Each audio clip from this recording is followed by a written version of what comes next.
Winston Peters serves as the Deputy Prime Minister of New Zealand. Yet when he addresses the public, he adopts the posture of an anti-establishment outsider, standing at the pulpit to defend the common worker from a corrupt elite. In June 2026, he delivered a speech in the rural town of Cambridge, asking his audience to keep hope alive. As he delivered that message, his government was actively executing a sweeping legislative rollback of Indigenous rights, systematically stripping protections from decades of law. There is a severe gap between his rhetorical claims of egalitarianism and the physical reality of Maori communities. While he promises equal opportunity from the stage, the data from the ground tells a vastly different story about who actually survives the system. We are not going to engage in standard political commentary. We are going to conduct a structural analysis of how misinformation operates to manufacture public consent. We will dismantle the specific rhetorical architecture used in the Cambridge Address. We will map exactly how Peters flatters a powerful demographic, weaponizes their grievances, and reframes the systemic dismantling of Maori rights as an act of democratic defense. Recognizing this specific framing is essential. It exposes exactly how modern political populism convinces ordinary voters to cheer for the disenfranchisement of their neighbors. The first step in the populist playbook is isolation from accountability. Peters opened the Cambridge event by congratulating the crowd for attending a public meeting, framing it as a rare and noble democratic exercise. He did not hold this meeting in South Auckland. He did not hold it in Otara or Wanganui North or any of the lower-income communities actually being hollowed out by the cost of living crisis he claims to champion. He held it in Cambridge. Cambridge operates as a historically conservative, predominantly Pākehā or white electorate. It is an environment selected specifically to serve as an echo chamber. Delivering a highly tailored grievance product to this specific crowd serves a direct mechanical purpose. It guarantees the speaker will not face rigorous policy questions from the people most affected by those policies. The physical setting itself acts as a defensive tactic. The narrative is safely cheered by an audience totally insulated from the real-world consequences of the policies being sold. The second tactic is the invocation of historical nostalgia. Peters frequently relies on the image of a 1950s economic golden age, presenting an era where New Zealand was allegedly the ultimate egalitarian nation. The historical record for Maori during that exact same decade contradicts this completely. The state maintained explicit, structural exclusions. The Maori Schools Act actively punished children for speaking Te Reo Māori. The Lands and Survey Department was simultaneously processing the confiscation of Maori territory. The post-war economic boom Peters praises was directly subsidized by the systemic extraction of Maori land and resources. In Te Ao Māori, the Maori worldview, the concept of wenua, or land, is entirely inseparable from whakapapa, or genealogy. Land is the ancestor. The colonial confiscation of that land is a genealogical amputation. Nostalgia populism relies on a highly selective memory. It demands the audience admire a localized economic boom while actively ignoring the systemic exclusion required to build it. The third tactic is the deployment of inverse racism. Peters argues that any targeted social policy implies Maori cannot succeed without special help, branding equity measures as the true form of discrimination. He calculatedly references Maori public figures, like rugby legend Buck Shelford, using their individual success as a rhetorical shield to validate his one people ideology.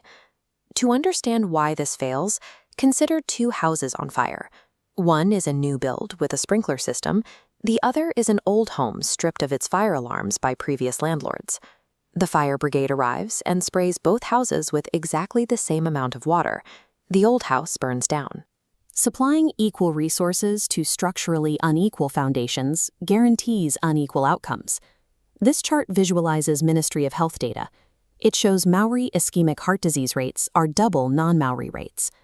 The gap widens with respiratory illness. Maori lung cancer registration rates for women are more than 3 times those of non-Maori women.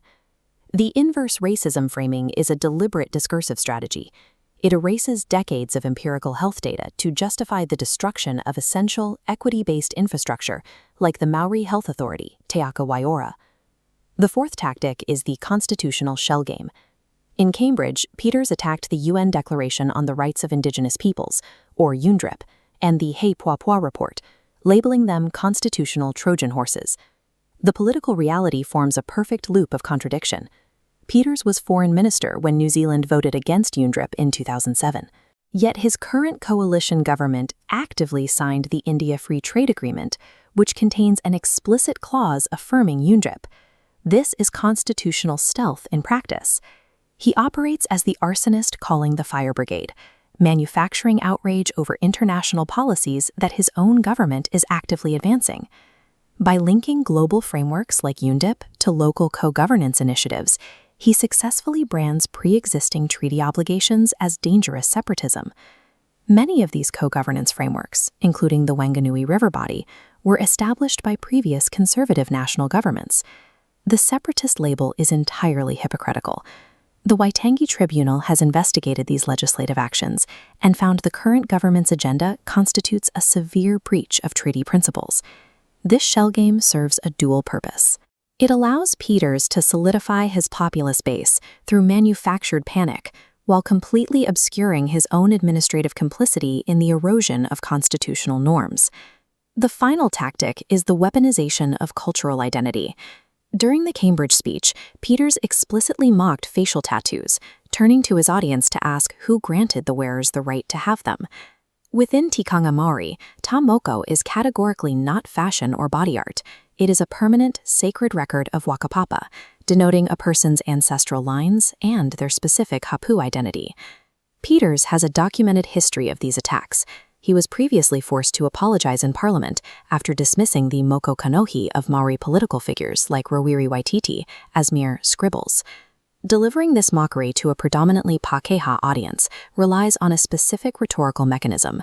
It is an invitation to bond over shared contempt. Asking a non-Maori crowd to adjudicate and invalidate Maori identity is a deliberate act of cultural erasure. This tactic reduces a sacred constitutional and genealogical right to a political punchline. It validates the prejudices of the audience while cementing their political loyalty. When we pull back from the rhetorical theater of the Cambridge speech, we face the tangible legislative consequences currently unfolding across New Zealand. The structural damage is immense. The current coalition has deliberately stripped tityrity protections from 23 separate pieces of legislation. This rollback is facing intense active resistance, triggering urgent Waitangi tribunal inquiries and mass public demonstrations across the country. This ledger visualizes the quantified harms enabled by the rhetoric. We see the reversal of the Smoke-Free Act driving up Maori smoking rates, the outright dissolution of the Maori Health Authority, and rising health disparities across the board.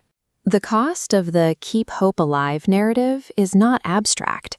It is a measurable physical toll taken on the constitutional standing and survival of Maori whānau.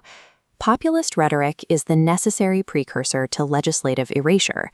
By dressing up misinformation as egalitarianism, politicians secure the public consent to dismantle minority rights.